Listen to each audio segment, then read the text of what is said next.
Yeah, the battery was not charged, I recall.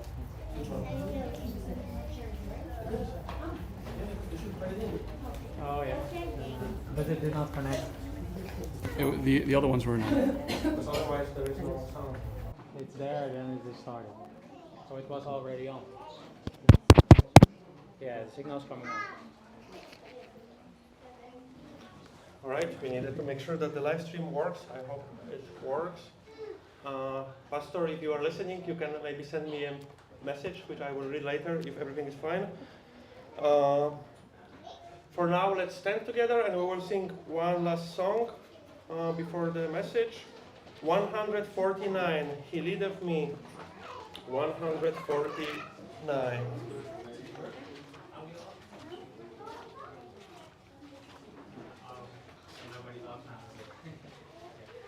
All right, 149, He leadeth me. He leadeth me, O blessed thought, O words with heavenly comfort fraught. Whate'er I do, where'er I'll be, still 'tis God's hands that leadeth me. He leadeth me by His own hand. He leadeth me. His faithful follower I would be, for by His hand He leadeth me. Sometimes mid scenes of deepest gloom, sometimes where Eden's flowers bloom, by waters isle or troubled sea, still 'tis His hand that leadeth me. He leadeth me by His own hand. He leadeth me. His faithful follower I would be, for by His hand He leadeth me. Lord, I would clasp Thy hand in mine, nor ever murmur, nor repine. Content whatever lot I see, since 'tis Thy hand that leadeth me. He leadeth me by His own hand. He leadeth me. His faithful follower I would be, for by His hand He leadeth me. And when my task on earth is done, when by Thy grace the victory's won, in death's cold wave I will not flee, since God through Jordan leadeth me. He leadeth me by His own hand. He leadeth me. His faithful follower I would be, for by His hand He leadeth me. All right, you may be seated, and children are dismissed for both groups, I believe. Now, if anyone needs a Bible, please raise your hand.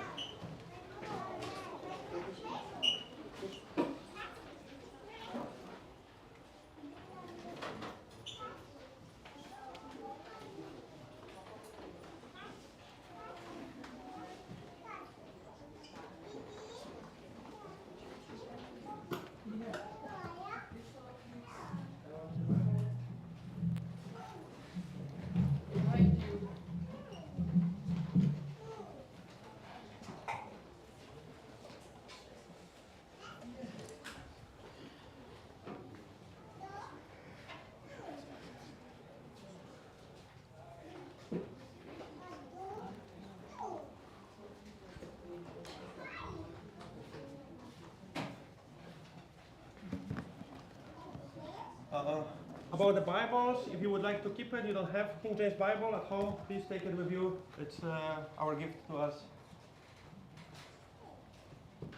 All right. Good morning, everyone. I don't think we've had the sermon this quickly in the morning on a Sunday when Pastor Stan is here. It's a blessing that he can go to his family and Brenda's family in Canada. If you're watching, we hope you have a good trip. We pray that you have a safe arrival and a safe trip back. These last 2 weeks, I've noticed how much time and effort it costs to do sermons quickly on top of each other, and I have a great more respect for Pastor Stan than before I started the second sermon after the first one I did.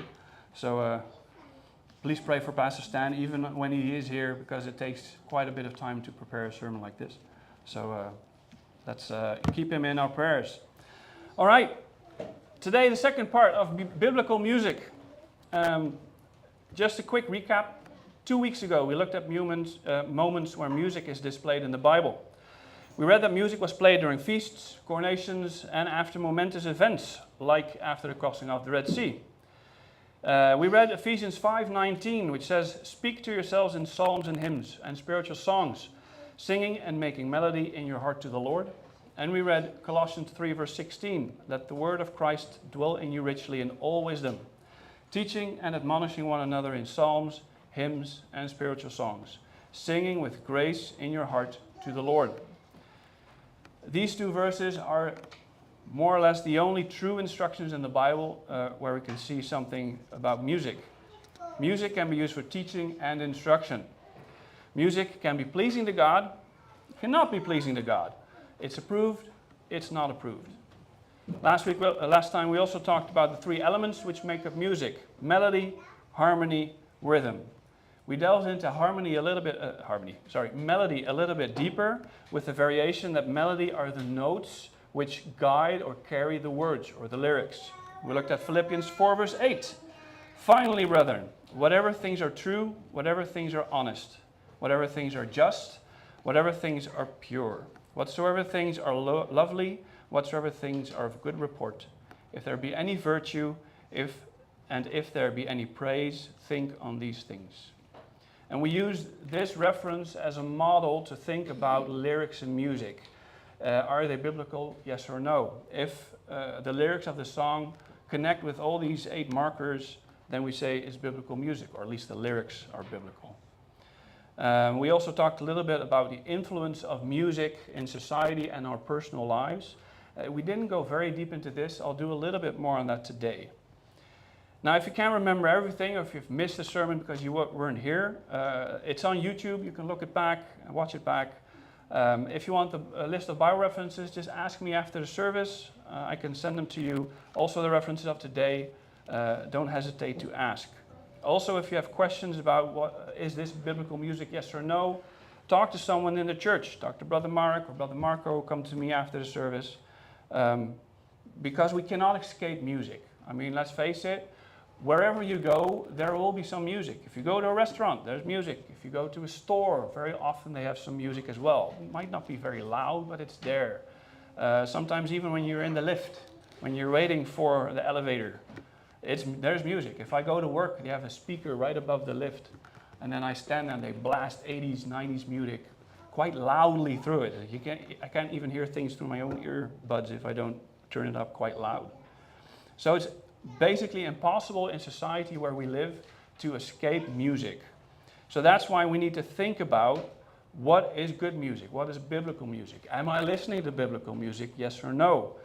And that's why we need to help each other, we need to teach each other, we need to ask with one another so that we can avoid it as much as we can, which is not perfect, but everything that we do will help. 2 Timothy 2:15 says, "Study to show thyself approved unto God, a workman that needeth not be ashamed, rightly dividing the word of truth." We need to study the word and find out what the Bible says about everything in our lives, including music. This takes time and effort. I hope that this summary that today, along with the summary I did last time, will help you in that. One thing, though, we didn't really talk about was the function of music. Why does music exist?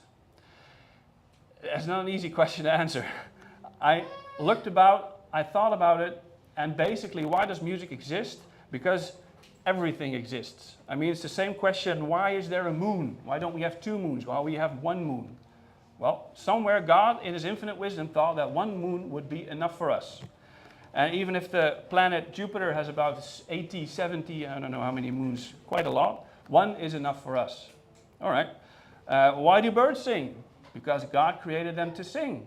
Why do trees have green leaves and not blue leaves?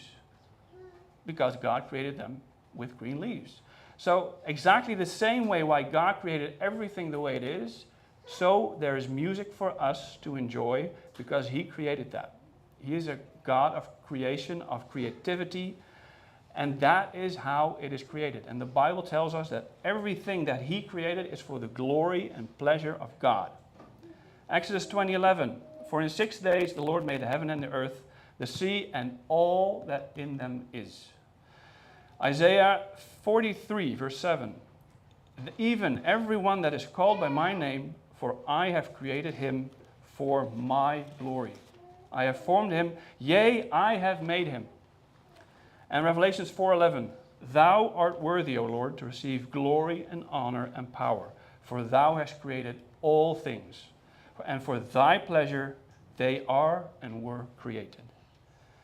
So, stands to reason if we read those verses that if everything is created for the glory and pleasure of the Lord, so music that we use should be used for the glory and the pleasure of the Lord.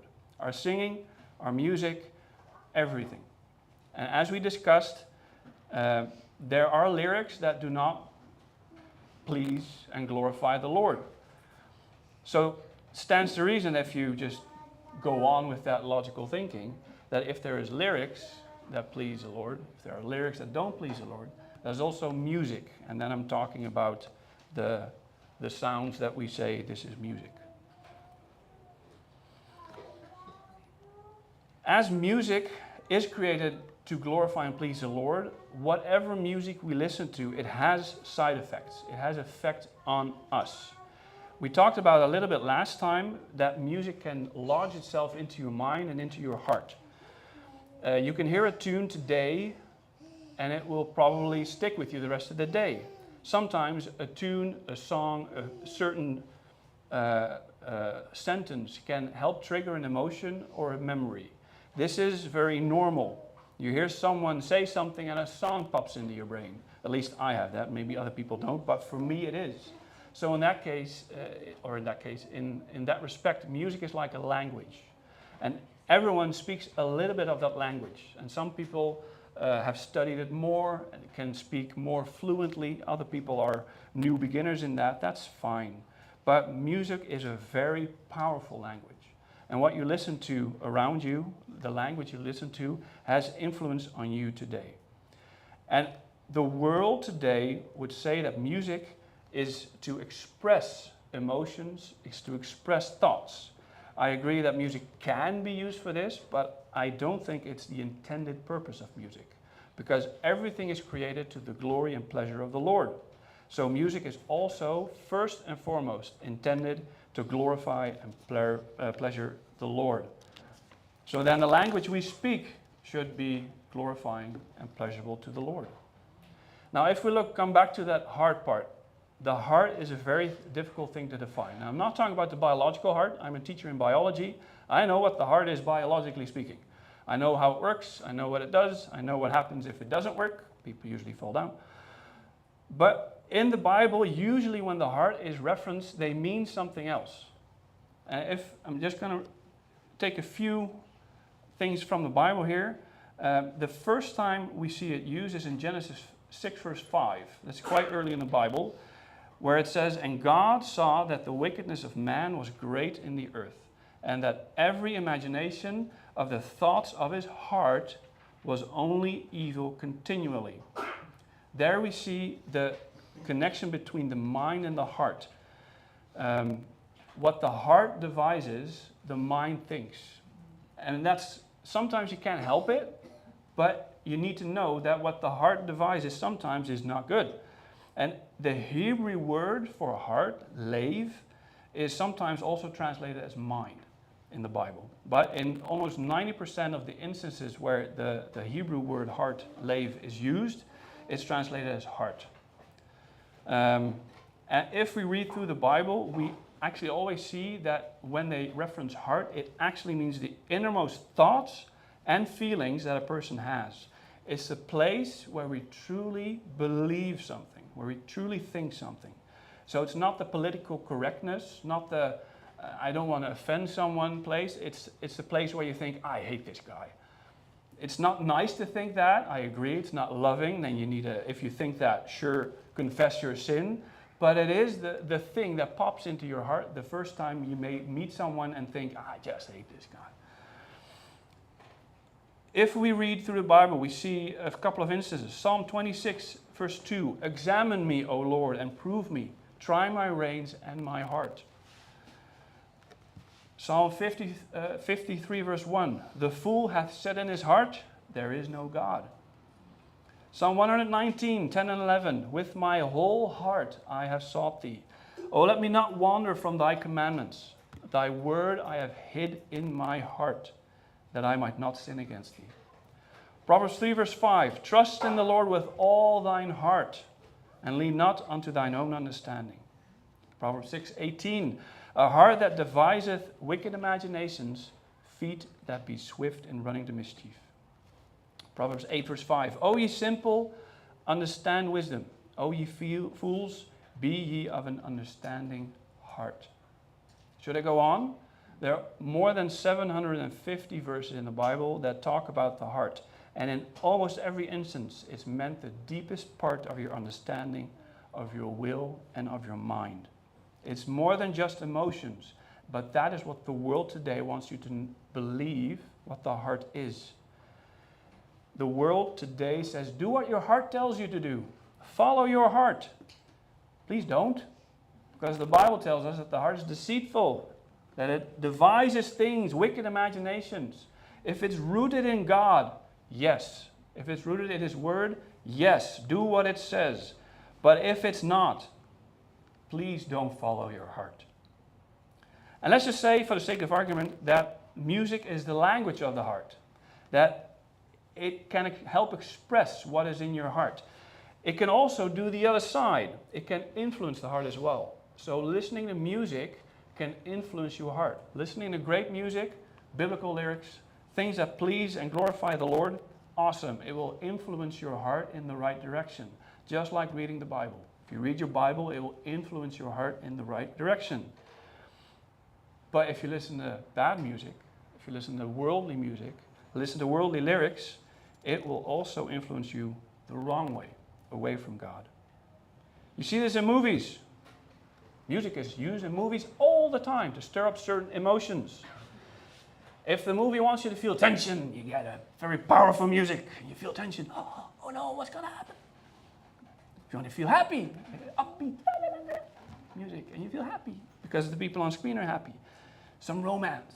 It's a nice, smooth music. Epic! We want to listen. We want to see what happens. Oh, yes, this is happening. Whatever the movie wants you to feel, they have some music for it, and they use it.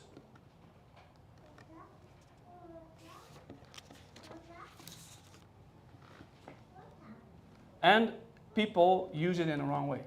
I mean, they use it in movies, but they also use it in stores. They play certain music to help you influence your heart a little bit so that you buy more easily. In lifts, in elevators, they want to make you feel relaxed. In a restaurant, they want you to buy more as well, but they also want you to have conversation. But enough music on the background that if there's a lull in the conversation, you don't get an awkward silence. So when your emotions are affected, it happens. When you listen to music, your emotions can be affected. And Satan would use the music to lead you anywhere except towards God. And he does use music. But we read just now, let the word of God direct our paths. Not the music, not our emotions. So Proverbs 3 verse 6, in all thy ways acknowledge him, and he shall direct thy paths. Now, in the world today, the follow your heart problem is basically such a problem that it's been becoming a syndrome. It's the if I feel like it syndrome. You see this in children. I don't want to clean my room. Yeah, okay, but I told you to clean your room, so go do it.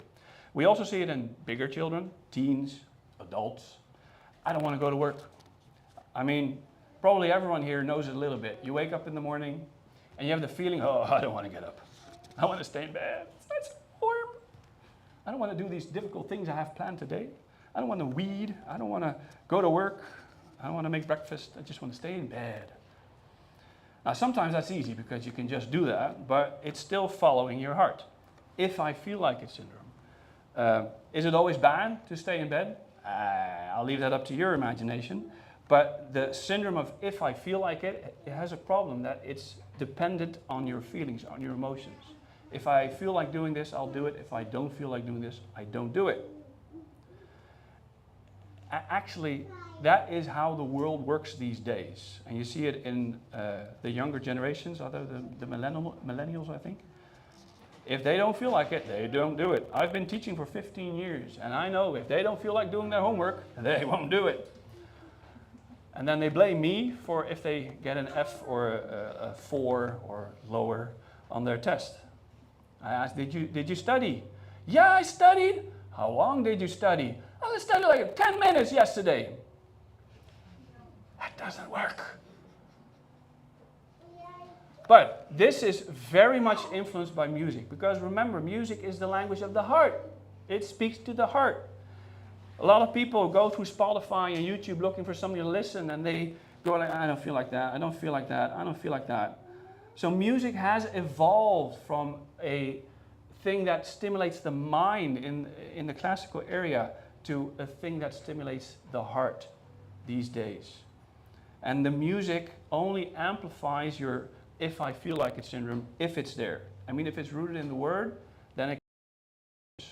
But if it's not rooted in the world, it will amplify if I feel like it. It amplifies following your heart. And unfortunately, also this type of emotions are not unimportant. They're there. God made us to be emotional. Doesn't mean we should let the emotions run. Doesn't mean that we should let the emotions take the front place. They're not important, but they're not the most important reason why we do things. Sometimes emotions can change 5 times in 1 minute. Maybe even listening to this message, your emotions have changed 10 times already. That's fine. To the radio, going from song to song. So we should ask God to cure ourselves if I the way I should, and then send me. No, here I am, send me. Listening to biblical music will help in this. Talk about rhythm. We're going to start with harmony, which is the second element. And harmony on the feelings that you have. As we talked about before, the melody drives the lyrics, so it's the tune. One note on the piano while we're singing doesn't do much, but giving some extra body to that music will help you. Just about harmony. So I'm going to simplify a lot. I'm going to make a very short summary. Even if it sounds to you, it's still long. This is still a summary. And so for harmony, I'm going to simplify it to chords. And people that don't, usually, if you have 3 notes together, that's an even better chord. It's called a triad. And when I talk about chord, I'm going to talk about, it'll just make it go easier. And I don't want everyone to have a course, but I can use it to show a few things. So let's say we have a song which is in the key of C. That's basically fine. But if we play chords that belong in that song are also in the key of C. So first chord, we always call this the 1 chord. Now we can go 1 step up. It's the D minor. The G chord is the 5th chord. We have a 6th chord, of course, which is called the A minor. And then we have the weirdest chord of all, the 7th chord, B. Apologies. God made also the diminished chord, but especially on the guitar, they're really difficult to play.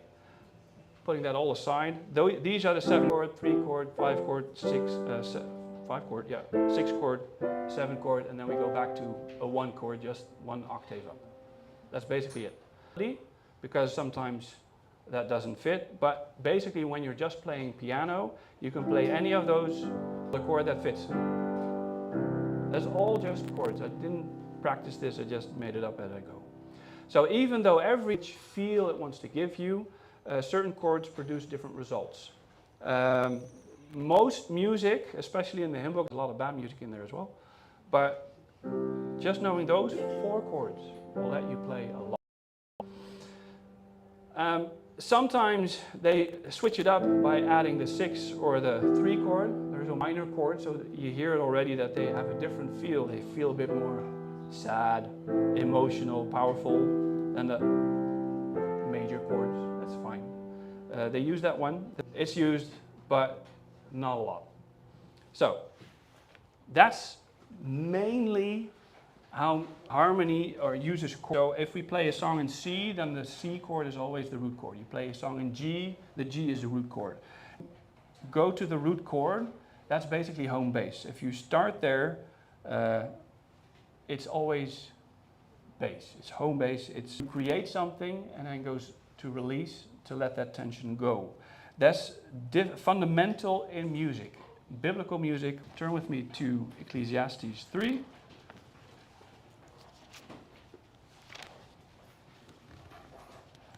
Ecclesiastes 3, I'm starting at verse 1, read till 8, and then a time to be born, and a time to cast away stones, and a time to gather stones together, a time to embrace, and a time to refrain from embracing, a time to get war, and a time of peace. And then verse 11, he hath made everything beautiful in his heart again. So God created us also with these seasons. There is a time for everything. This also applies to release in music. This is normal, biblical, fine. We also find it in world. Back to the piano, flip this around. We always, usually you start it with the root chord. That's fine. There's rest here. So a bit of tension, a bit of release. You can also go to the 7th chord. A lot of tension. Back to home base. Funny thing is, if you look at the keyboard, it's only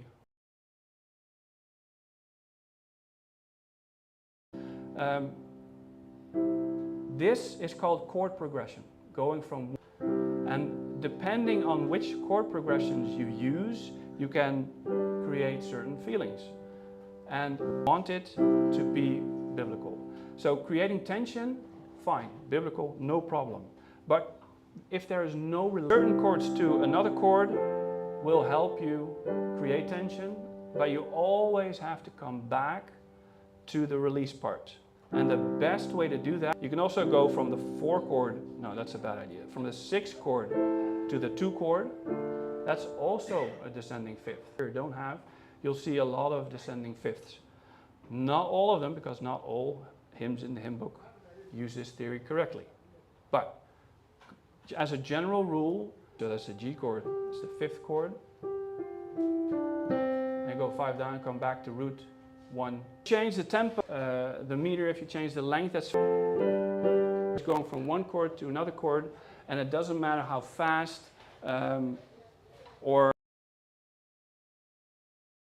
but a chord progression is just that. And that's normal because you want the tension, release. That release part is skipped. They just basically don't do it. Well, I'm not saying they don't ever do it, but in a lot of release after 10 chords you go back to the root chord. That's not enough, but it's a little bit of release. Not music meant to praise God. It's music to stimulate the heart. It's meant to praise emotions. It's meant to praise. There's a season of release.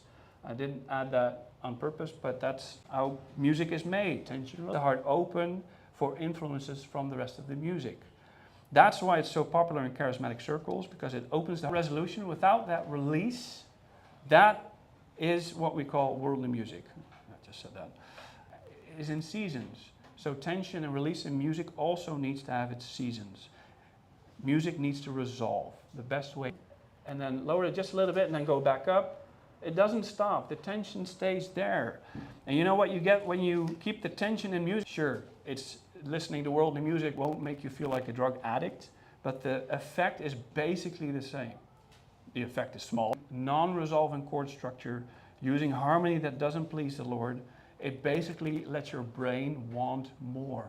Because if we have unresolved harmony, then rhythm basically has the same effect. Rhythm today is used in worldly music a lot. It's seasons, those are basically also rhythms.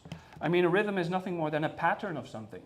So if you look at the night, it goes twice around the clock. If you have an analog clock, it goes to 24 and then it goes back. That's a rhythm. But there's a rhythm everywhere. You see it in creation all the time. Your heartbeat has a rhythm. If it doesn't have a rhythm, suddenly change a rhythm of something, especially during music, and someone changes the rhythm, all the musicians go like, what are you doing? And the musician didn't like it, so he just added an extra beat while he was playing, so that the people afterwards in rhythm. There are some parts that have an enormous influence on the music. I'm gonna again simplify, just taking a few parts from rhythm. It doesn't matter which media you do.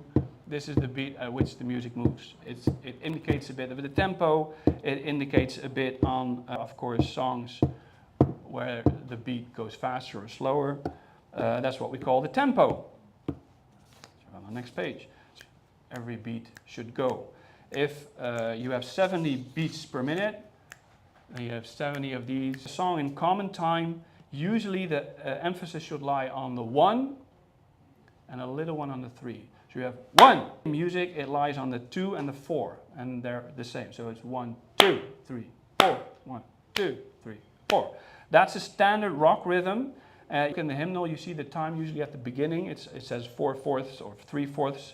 Sometimes it says 9/12 or something. You can have very many different in one piece of music. It gives a certain rhythm, a certain groove to the song. If you try to use, but for this is enough foundation for what we're discussing today. So looking back at rhythm in history, it has changed over time. 15, 20, we mentioned it last time. Miriam went out with a timbrel or a tambourine. That's an instrument of rhythm. It helps to, even without those instruments, you still have a rhythm in the song. I mean, if you sing, if you play the piano, play the guitar, you can still get African pagan tribes. They started there simply because their music has a very, you feel the beat. And the idea, at least in the pagan tribes, was to get the listener with the beat, with the rhythm. If you go 100 years back, it was people were horrified. They said, no, this is of the devil, keep it out. Even in churches, they were the loudest in that. Even if you go to a random church somewhere, you find the pagan rhythms. You find the standard rock beat, the back. That's weird. I mean, for us, maybe we're used to it, but 100 years ago, people were not used to it. And simply because the world where people thought, hey, this actually sounds nice. I can move my feet on this. Yeah, this is nice. And they started moving on it. Letting go of the Bible. Stop thinking about what does the Bible say about things. Study. That's something else. It should not be the main part though. In charismatic circles, people worshiping the Lord, they want to feel His presence. But God doesn't usually let His presence be felt. But they want to feel something, so they listen to the music influences their feelings, and they feel happiness, sadness, whatever it is they feel. Not so much because God is there, but because their hearts are influenced by the music. I don't mind. But please keep in mind that tapping should not be the focus. If you go to a concert these days, even if you don't listen to the lyrics, even if the bass, it reverberates through your whole body, and you can feel the I mean, even if we're down there, I don't know what they're singing, but we always hear the unresolving harmony, the rhythms that are pagan. They are more important than the words that we are singing. Worldly music today, that is the main part. It's an added bonus, not the main idea. Can we move? It's fine if your body moves because it's just there, because your feelings are activated, and it's a bonus. But but more often than not is not. If we go to Proverbs 6, everyone turns with me. Proverbs 6, verse 27 and 28. Can a man take fire in his bosom and his clothes not be burned? Keep track of this reference. We're going to come back to it a little bit later. But listening to music with mixed up priorities will keep you longing for more. Very, very addictive. You take one candy, you think, oh, that's nice. It's nice to eat a candy, I guess. But you should not make a meal out of it. You take one, avoid candy. I mean, some people do, some people try, other people fail. Why do we eat candy? Simply because it tastes good. It tastes good. It's just one piece of candy. It will not hurt. Well, maybe not, but is it good for you?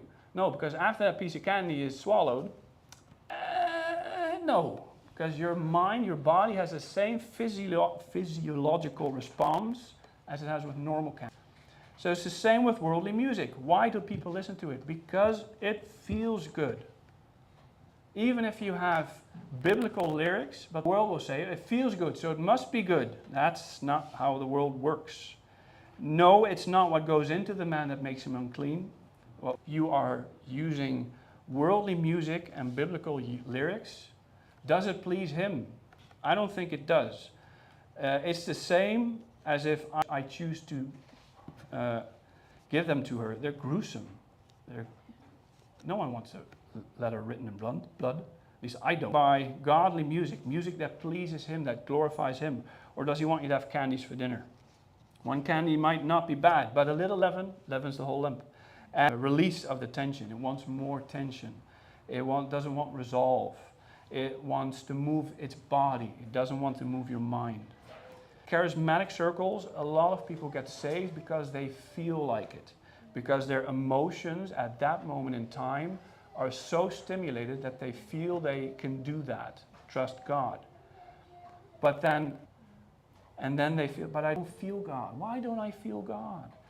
Because you should be saved on an intellectual level, not just. When the music fades, sorry, that's a song. When the emotions are gone, does your.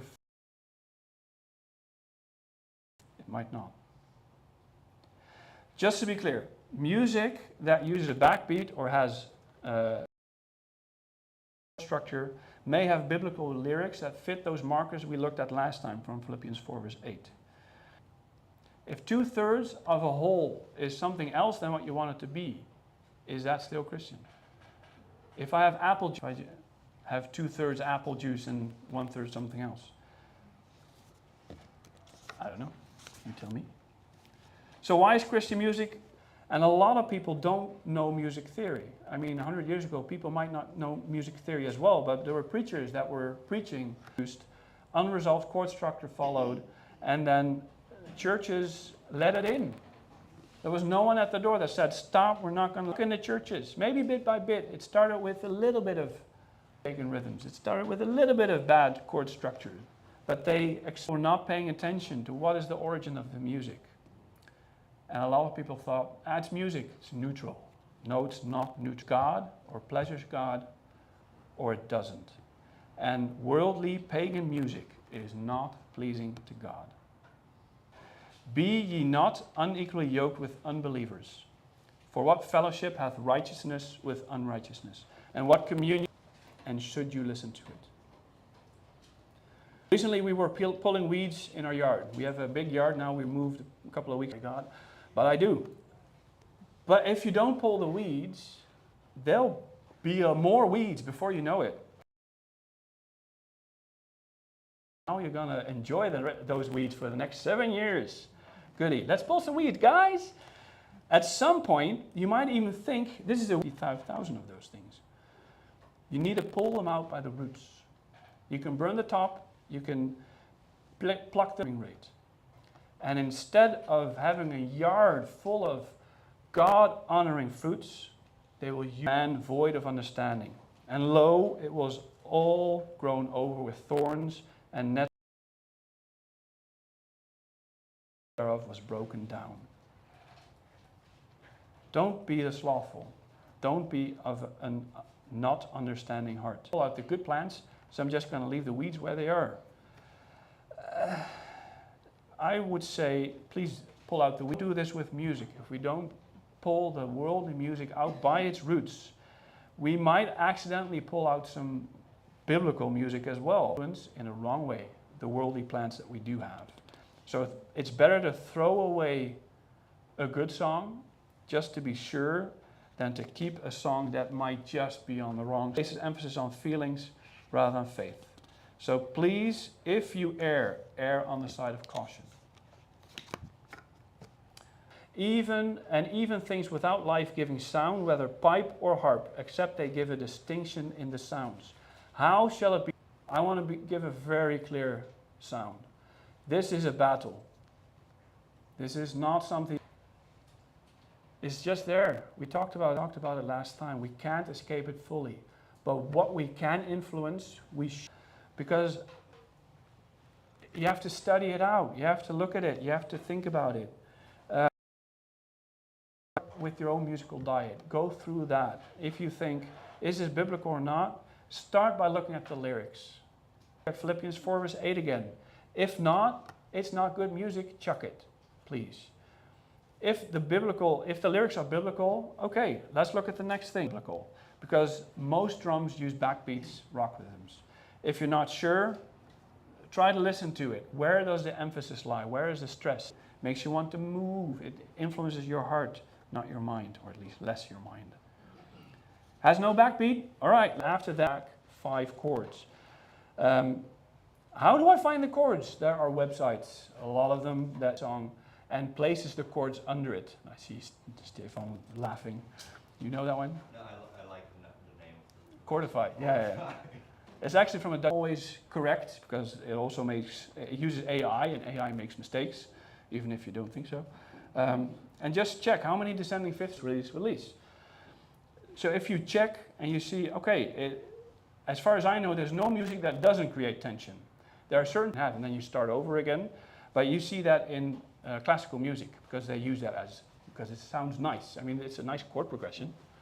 What are the chords? Are they descending fifths? How many descending fifths do you need? You can't have more than 50%, because if you have more than 50% descending fifths, there's no go for at least 40% descending fifths. If you can find music with 50%, that's the best. 40% is okay. Pastor Stan, when he's back, go to each other. Hey, this is the music I listen to. What do you listen to? What do you think? It creates some tension. I don't feel the release. Do you? Just check with each other. We can use each other. We can help each other. What about resolved structures? And if you found some good, share it amongst each others. And just to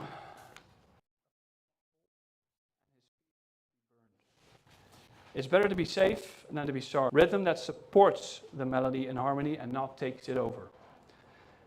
If you put it all together,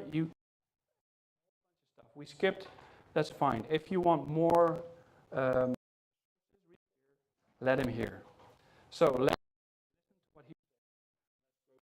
Throne of grace together. We can sing music that pleases you, and that everything we do in our lives glorifies you, including our music. What we've spoken about today. And I pray that people will make a choice to follow what you enjoy, and not only we. Father, we thank you that you made us musical beings, and that and where we need to change. I pray that you help. I pray that we have a good as we there's no pianist, but have a moment of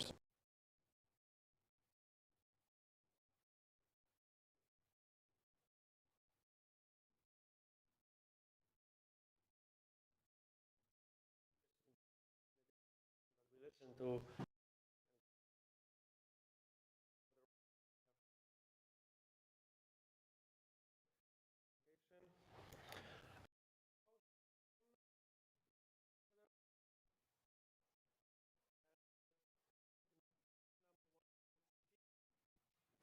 one hundred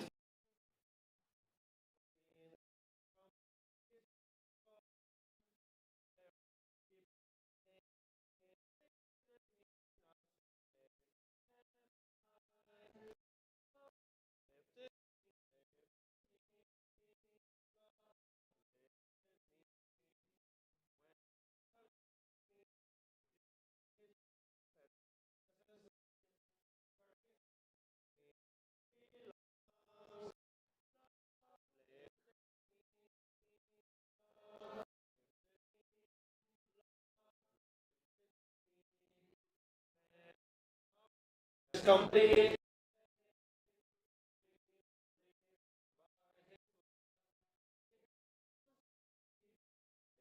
Today.